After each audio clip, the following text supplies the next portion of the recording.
अल्पसंख्यक बालिका छात्रावास लहरियासराय दरभंगा, जो पिछले कई दिनों से विवादों के घेरे में है।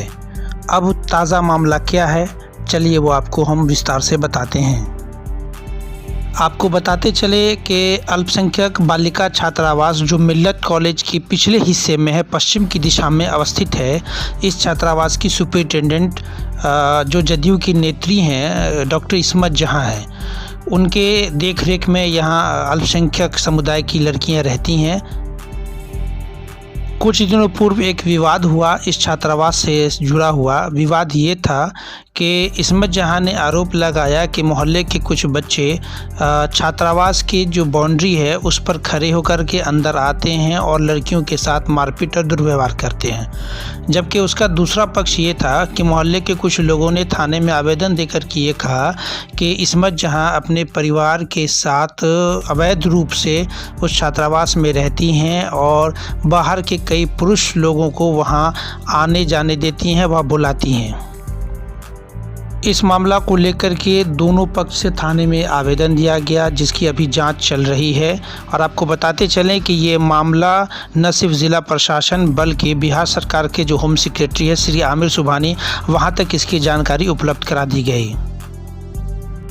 ये प्रकरण चल ही रहा था कि अचानक एक मामला सामने आया। यहाँ इस छात्रावास में एक सिक्योरिटी गार्ड के पद पर जुगनू परवीन नाम की एक महिला है जो कार्यरत हैं।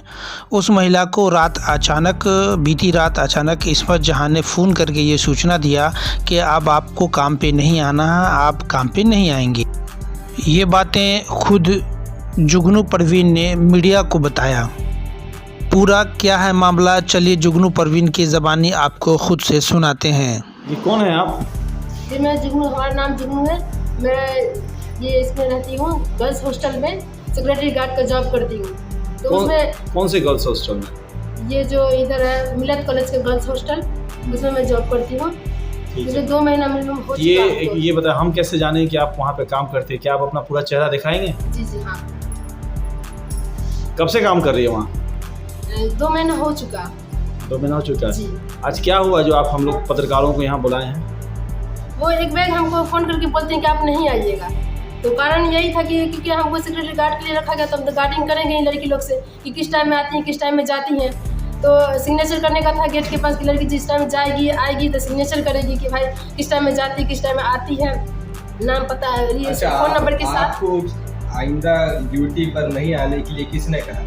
इस वक्त मैम जहाँ जो डॉक्टर इस जहाँ जो है वहाँ की सुपरिटेंडेंट है, अच्छा, वो हमको मना कर दी कि आप नहीं आइएगा। कैसे? फोन करके या कुछ? फ़ोन करके बोली। तो आपने मुझे लिखित नहीं मांगा कि लिख के दीजिए मैडम? नहीं, हम बोले कि मैडम एक बैग ऐसा आप क्यों बोल रहे थे? बोले आप अपने ऊपर वाले से बात कीजिए, आपको रखे आप उनसे बात कीजिए। कारण यही था कि हम वहाँ लड़की लोग को उनसे पूछते थे कि आप कहाँ जा रही है। कोई लड़की बोलती थी कि हम 9 बजे रात में आएंगे, 10 बजे रात में आएंगे। आप बोलिएगा रात वाले गार्ड को कि खोल देने के लिए गेट, आप तो चली जाइएगा। तो हम बोलते थे आप 9 बजे रात में क्यों आएगी, कहाँ से आएगी? तो बोलते थे कि हम शॉपिंग करके या फिर हम पार्टी से आएंगे। बस इतने ही। आप हॉस्टल के अंदर और बाहर जाने का कोई टाइम टेबल बंधा हुआ नहीं? कोई टाइम टेबल नहीं। पहले तो हम लिखवाते थे, शुरू से मैम को बोल चुके थे रिजवान सर कि आप लिखवाइएगा, सिग्नेचर कराइएगा। अगर लड़की लोग ना आए तो पूछेगा क्यों नहीं आई, वो सही है, वो बताते थे। लेकिन वो वहाँ की इशरत जहाँ मैम जो है सुपरिटेंडेंट है वहाँ की, वो पूरी प्रेफरेंस जब लड़की जहाँ चली जाए, जिसके साथ घूम ले फिर ले, जिस टाइम में आ जाए। अगर हम कुछ बोलते तो हमको साफ मना करते, तुम अपने काम से मतलब रखो, तुमको जो काम मिला वही काम करो, तुमको गेट के पास सिर्फ रहना है। तब तो काम ये भी मिला कि हम लड़की का केयर करें, किस टाइम जाती है, किस टाइम आती है। क्या गेट के पास कोई टाइम टेबल आने का, जाने का, या रात के आखिरी बार कितने बजे तक अंदर आ जाना है हॉस्टल के अंदर? कुछ नियम कानून है? ऐसे कोई रूल नहीं, कोई बोर्ड पे लिखित? बोर्ड भी नहीं है, आप देख सकते हैं जाकर। कोई सा रूल रेगुलेशन कुछ भी नहीं कि लड़की किस टाइम में आएगी, किस टाइम में जाएगी, ऐसा कुछ भी नहीं। आप क्या देखती थी? कितने बजे रात तक वहाँ लड़की? अरे हम तो 8 बजे रात तक रहते थे, लेकिन लड़की तो बोलती थी ना कि हम 9 बजे रात में आएंगे। अब बोलिएगा रात वाले जो गार्ड है उनको बोलिएगा गेट खोल देने के लिए, तो हमें पता चलता था कि 9 बजे रात, 10 बजे रात में भी आती है। तो हम अगर पूछते थे तो मैडम बोलती थी अपने काम से मतलब रखो, तुम ऐसा तुम क्यों बोलती हो, तुमको जो काम मिला वो काम से मतलब रखो। तो काम तो हमारा ये भी कि हम पूछें तुमसे हम तो क्यों आती है इतना लेट से। तो मतलब मैडम को यही था कि हम क्यों इन लोगों को केयर करते हैं, क्यों हम समझाते हैं। यही कारण था कि एक बैग हमको बोलती हैं कि आपको आने की कोई ज़रूरत नहीं है, कल से आप नहीं आइएगा। हाँ, वो तो आती रहती है क्योंकि गाड़ी लगा रहता है रात तक। हम ऐसे भी कोई काम के लिए आते जाते, अगर हमारा जॉब खत्म हो चुका तो हम ऐसे भी 10 बजे रात में या 9 बजे रात में क्या कहते हैं बाइक लगा रहता है, लड़की लोग से मिलते जुलते भी हम देखते हैं, करते हैं। क्या उनके बेटा, दामाद, पति के अलावा, इन 3 पुरुष के अलावा भी कभी और पुरुष को आपने देखा हाँ, है? ड्राइवर वगैरह आते रहते हैं, कभी बोलते हैं कि हम ये पंखा ठीक करने के लिए आए हैं, ऐसा होता है कि कोई प्रॉब्लम नहीं है, फिर बोलते हैं हम पंखा ठीक करने वाले हैं, कोई बोलते हैं हम बिजली ठीक करने वाले हैं, तो आते ही रहते हैं ये लोग। मतलब लॉस मेस का ठीक करने आते थे या उनके जो उनको रूम दिया गया था रहने के लिए सरकार की तरफ से, वहाँ ठीक करने के बाद? नहीं, वहाँ नहीं, पता चलता कि लड़की लोग का रूम का पंखा खराब है, वहीं आते हैं। तो वो कंप्लेन कहाँ क्या करते थे? आपको क्या करते थे या सीधे सुपरिटेंडेंट को, जो लड़कियाँ? सुपरिटेंडेंट को करते थे। जबकि अंदर अंदर लड़की लोग भी चिढ़ती है मैडम से, लेकिन वो मैडम के डर से वो मतलब कि मैडम जो कहेंगे वही है सच्चाई। आप वहाँ काम कर रही थी, एक बार भी आपको सैलरी मिली है वहाँ? सैलरी मिली है, एक बार 6,000 बोले कि 11,000 रुपया मिलेगा आपको, जिसमें 2,000 रुपया PF कटेगा, तो उसमें से आपको 9,000 रुपया मिलेगा, ठीक है। उसमें से 6,000 रुपया हमको आया है 14 तारीख को आया है, जो कि 11 तारीख से हम ज्वाइन किए थे। तो अभी ये जो पैसा आता था आपको कैश मिला या अकाउंट में मिला? अकाउंट में आता था। कहाँ तक पढ़ी लिखी हैं आप? हम BA फाइनल कर चुके हैं। कहाँ से?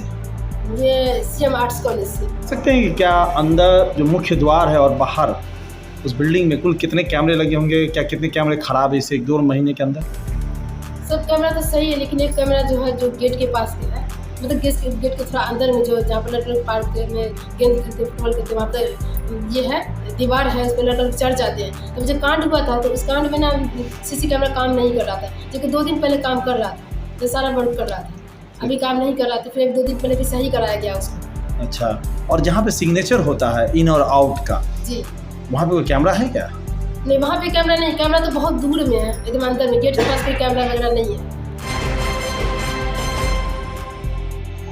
एक मामला ये भी सुनने को मिल रहा है कि इस बालिका छात्रावास में कुछ लड़के बाहर से आते हैं, लड़कियों को लेकर के घुमाते फिराते हैं, फिर उसे देर रात तक हॉस्टल में छोड़ करके चले जाते हैं। इस पूरे प्रकरण को लेकर के जब हमने डॉक्टर इस्मत जहाँ का पक्ष जानना चाहा, तो उनको मैंने कई बार फ़ोन करके उनसे संपर्क करना चाहा। लगातार कई बार फ़ोन करने के बावजूद भी उन्होंने फ़ोन उठाना मुनासिब नहीं समझा। बहरहाल इतना तो समझ में आ रहा है कि जहां मुस्लिम शब्द जुड़ा हो या अल्पसंख्यक शब्द जुड़ा हो, वहां विवाद न हो, ऐसा हो नहीं सकता।